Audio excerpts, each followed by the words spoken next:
It can guide us and help us toward light to draw nigh. Please join us.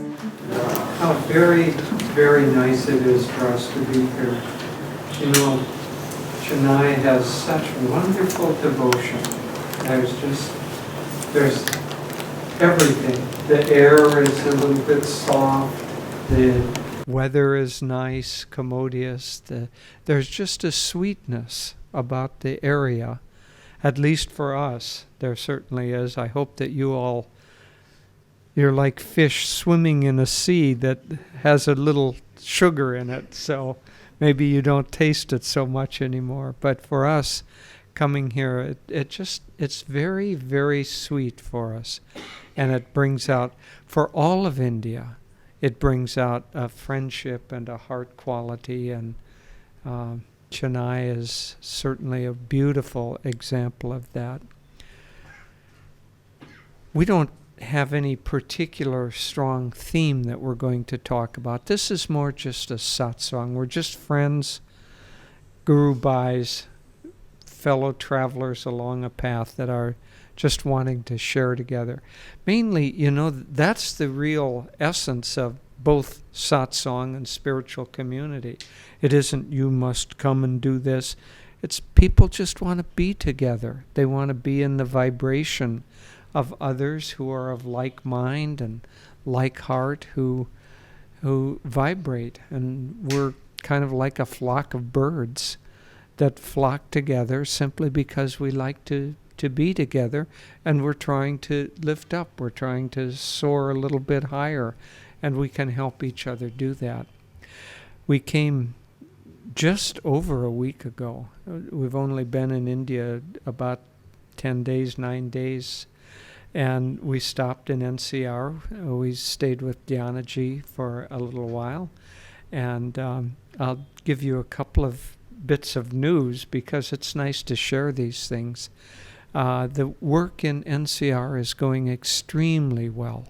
It's expanding, I would say, from when we were there a couple of years ago. I mean, we've been coming there for many, many years, but 2 or 3 years ago we got a much bigger center, and now that's getting filled up, and lots of people are coming. When we gave the program there, more than 200 people came to the program, and it was midweek, so it wasn't easy, And then the other thing that I wanted to touch on in NCR is that we had a wonderful meeting. I think you all know that we have something called the Paramahansa Yogananda Charitable Trust. And we had a wonderful meeting. For those of you who don't know, I'll give a little overview of it. Swami long wanted Ananda to help somehow with some kind of social issues.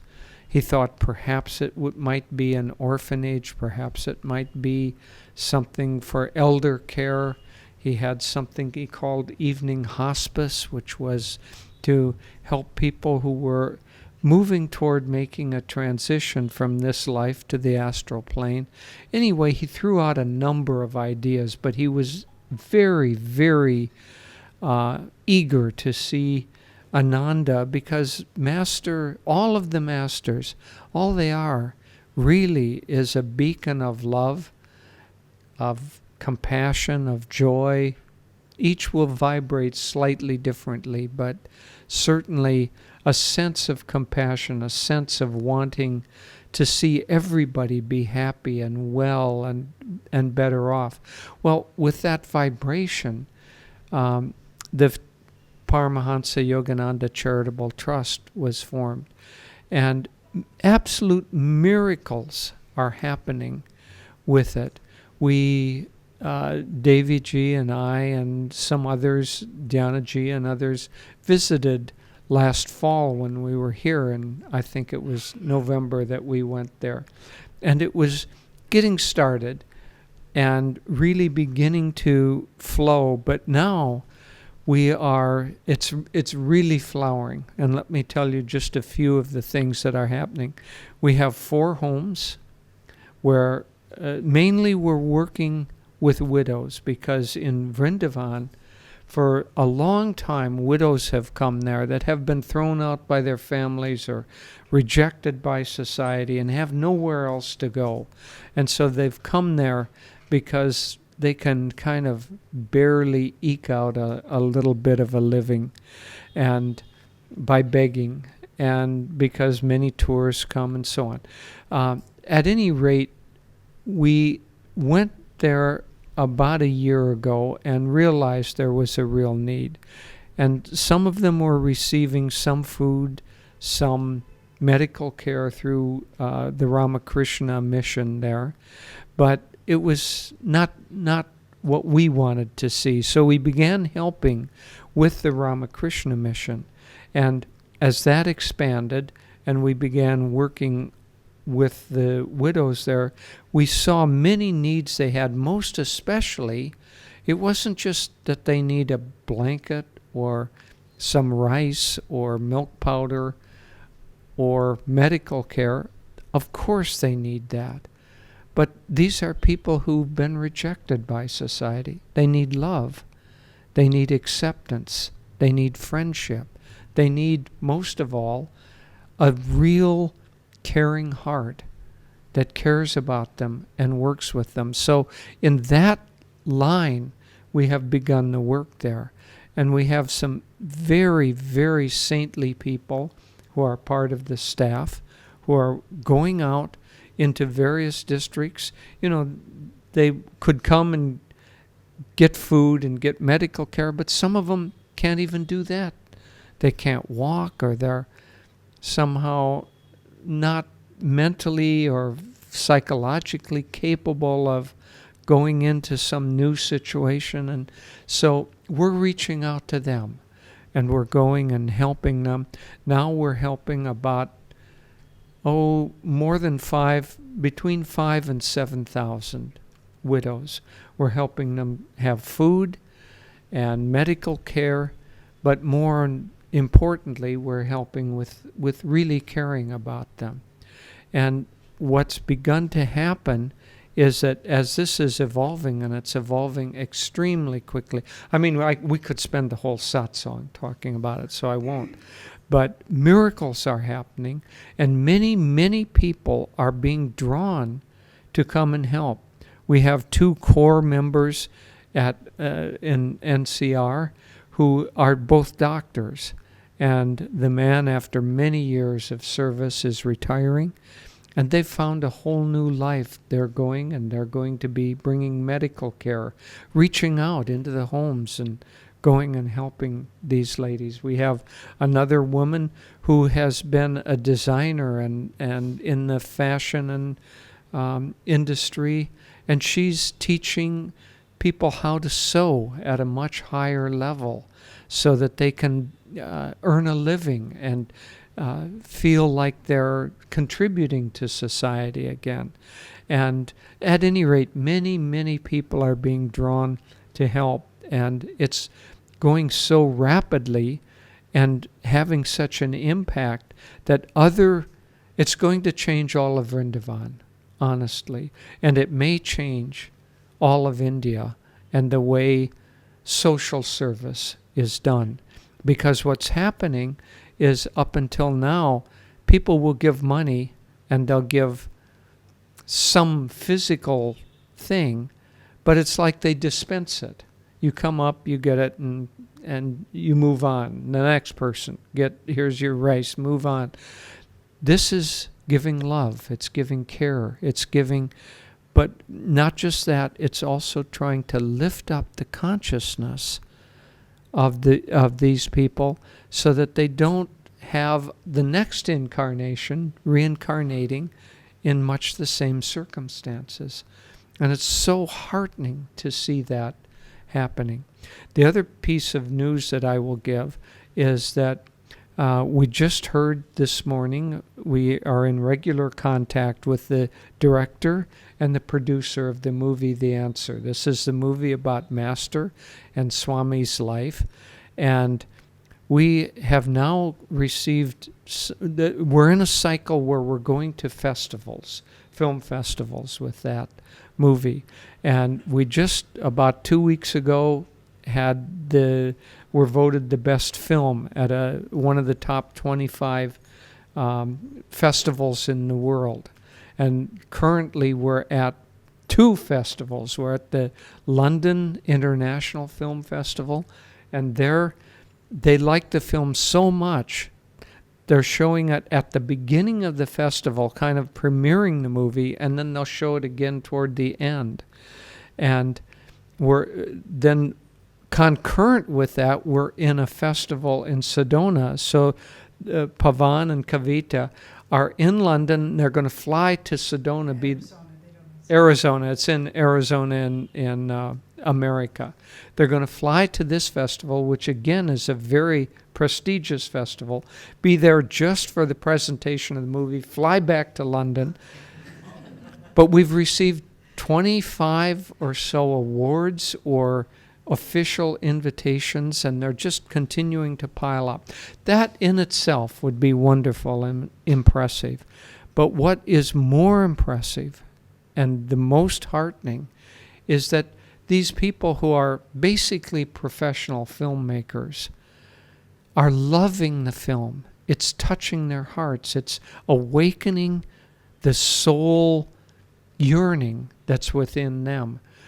In one of the film festivals, the director of the film festival, when he was presenting the award for the best picture to The Answer, had tears in his eyes because he was so touched by that. Now, I know many of you have not had a chance to see it, so I'm talking for you abstractly here. But relatively soon, in a few months, we will be done with the cycle of going to the festivals, and then the movie will be released. And we're trying to attract a distributor that will, maybe in different parts, but distributor that will get it to wide release, because it is the very best film I have ever seen in depicting the essential nature of the guru-disciple relationship.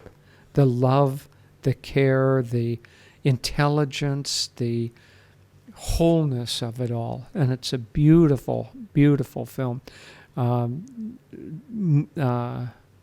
What's his name? Victor. I could only think Mukti Banerjee, and I knew that was wrong. Victor Banerjee is Master, and a wonderful young actor playing Swamiji. And it's, at any rate, in a few months, you all will get to see it, and we hope literally millions and millions more will also get to see it. So that's going very well. But all of these, you see, it's not really we who are doing it. We can talk about that. But it's Master and these great ones who want this energy to go out into the world. They incarnated at this time in order to bring these teachings, but this vibration, more than just the techniques, more than just the teachings or the books, they're bringing a new vibration into the world. And you don't have to look very far to know that the world is in need of a higher vibration. And so this higher vibration is coming into the world, and people who are helping, some of them are helping for many, many, many hours each week. And that's true here also. But it isn't as if they're saying, oh, it's so hard, I have to work so hard. It's like, oh, I'm so lucky that I get to do this. Oh, thank you. I'm so fortunate. And that's part of the natural movement. We were talking, as Dharmarajan was saying, we went for a little walk, or a big walk, let's face it, beautiful walk on the IIT campus. And as we were walking, we were talking a little about some of the early days of the formation of Ananda and being with Swamiji. And you are doing, what is happening this weekend is like a repeat, but with the next generation of what Swami was doing 45 or 50 years ago. He would put on a big event, and all of us would come, and we would help out, and we would do book tables, and we would do flowers, and we would do songs, and we would do singing, and we would do postering. In America, they don't have the beautiful banners that you have here. And people to do that, Swami actually had, there was a man who was Swami would use these events to break us out of our limitations. There was a man who was a doctor, and he was rather straight-laced and rather shy. And so Swami had him wear a sandwich board out on the streets of San Francisco with posters on both sides advertising an upcoming program. It was so funny. It was just charming. Anyway, the natural flow is that first the devotees need to receive, because without that, without receiving, it's like yeast in water. The yeast has to be put into the water. It has to get warm. Then it has to go into the dough. Without that yeast coming in, without the water receiving it, the dough receiving, it can't rise. And so we have to do these programs as we're doing tomorrow. We're doing this program, and its entry is free, as you know, and as everybody else knows who sees all the banners on the roads. So entry is free. You go there. There's no commitment. You just go, and we'll give whatever we can just to give to people, and those people will receive. Now, out of the people who receive, all of the people who are there tomorrow, there will be some that yeast really begins to take hold. Those seeds are really planted, just as you. How many of you came to Swami's original talk here? See, that's and others who've come. You know, those seeds were planted, and then it really began to take hold. And that's just the divine trying to plant the vibration out. And so when I was first with Swami in the very early years, the first thing that I did was to take classes with him, because I met him through just going on.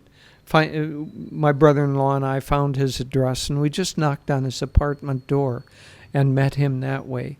And so it wasn't through a big program. Then I started taking his classes.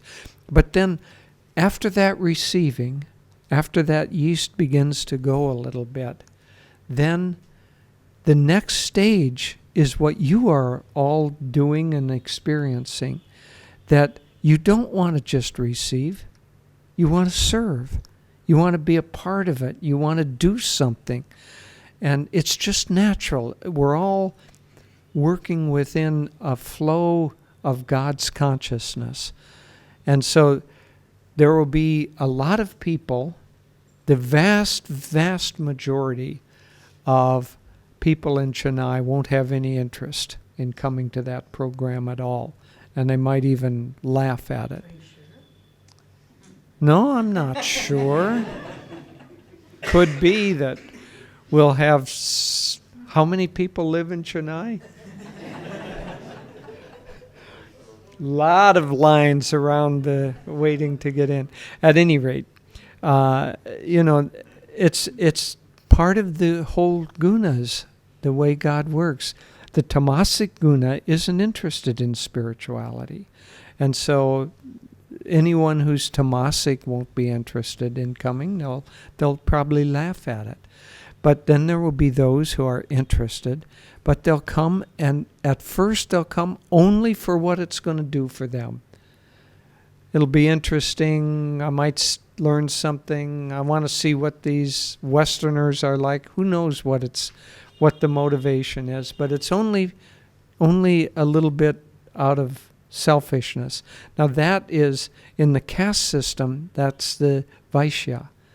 It's active, but a little bit self-centered. In the gunas, that's the Rajotama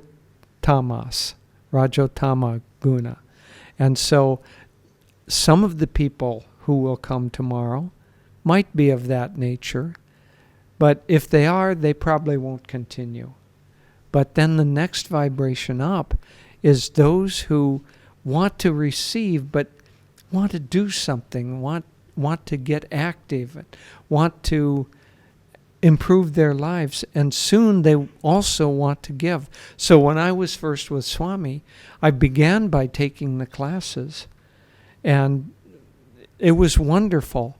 But the only way that I could have contact with him, because he was so busy and he was basically alone, so he was teaching a series of classes. It would be the equivalent of Meditation 1 course.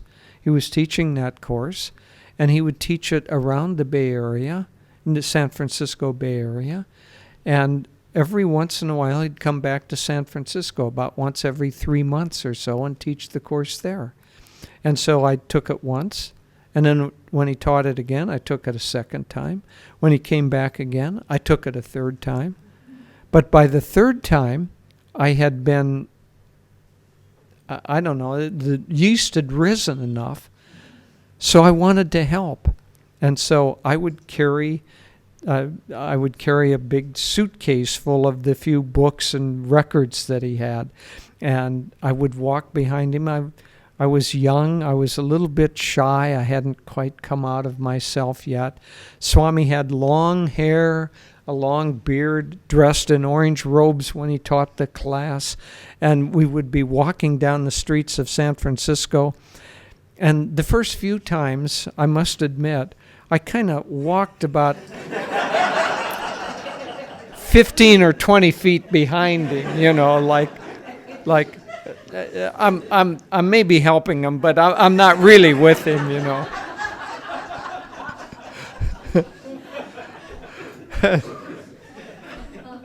and so, but I quickly got over that. But then I began helping him, and soon became his assistant, and quit my regular job, and anyway, it progressed from there. But basically, it's just a progression of wanting to help. And so what Swamiji would do is, it wasn't duplicitous. It wasn't like, oh, I'll think up an event in order to get these people to help out, to put out some energy. It wasn't duplicitous. It was the real thought that I want to do something. I want to reach more people. Let me do an event. Let me do a big event. And then he would look around and say, who wants to help do that? And we were eager. We were loving, as all of you are. It's wonderful to see it. I mean, we come in and somebody's garlanding the altars and fixing the pictures and helping out and moving the mics, and it's wonderful. It's just the way God works. And so Swami would put on these big events, and we would be eagerly going and helping him do that. And gradually that put out the kind of energy and vibration, and it created a magnetism by which people were drawn enough together, so that then he began to give weekly satsangs in San Francisco. And that allowed, instead of being just here for 6 weeks and there and sporadic, it allowed a steady place where people could come, and those who really wanted it could have regular gatherings and satsangs, and we began to get to know each other. And out of that grew community. You know what's going to grow? I mean, there's a natural process here. We went yesterday to look at, this isn't secret, is it? Okay. We went yesterday to look at the new center that's being renovated and fixed up. It was wonderful. It was just thrilling to see it. It's going to be, 4 times as big as this, and it'll hold many, many more people. But the energy will grow and grow, and I wouldn't be surprised in some time, and I don't want to put many, it'll be 5 years and 2 months or any of that kind of thing, but there will come a time when being together once or twice a week is not enough. You're going to want to live together. You're going to want to be together all the time. And I can see that a community is going to come out of it, and there'll be a community here in Chennai. And it'll be a lovely thing. Devi and I and all of the Nayaswamis here have had the chance to live in community basically for most of our adult life. And it's transforming. But it doesn't mean that everybody has the availability, the karmic opening to be able to do that. But having that allows people to come and be a part of things and to receive and to give, and it creates a cycle by which God can work his miracles. And it's a beautiful, beautiful way that that the divine works. But most of all, the divine works by awakening in us after we receive, and through satsang and through service, the divine awakens in us the divine qualities, because that's what we're really made of. When we do the peace and harmony prayer that we've been doing at the end of every meditation, the real power of that is not because we're saying something, it's because everybody in the world has the vibration of peace in their soul. Just as sunlight coming down, it looks like it's just one light, but you take a prism and you get the spectrum of all the different colors. And so peace is one of the colors of the spectrum of God's consciousness. And so when we do that peace and harmony prayer and send out that vibration, it resonates in every soul according to how close to the surface, one might say, the desire for peace is in them. And for those where the desire for peace is not very much at all, it still resonates.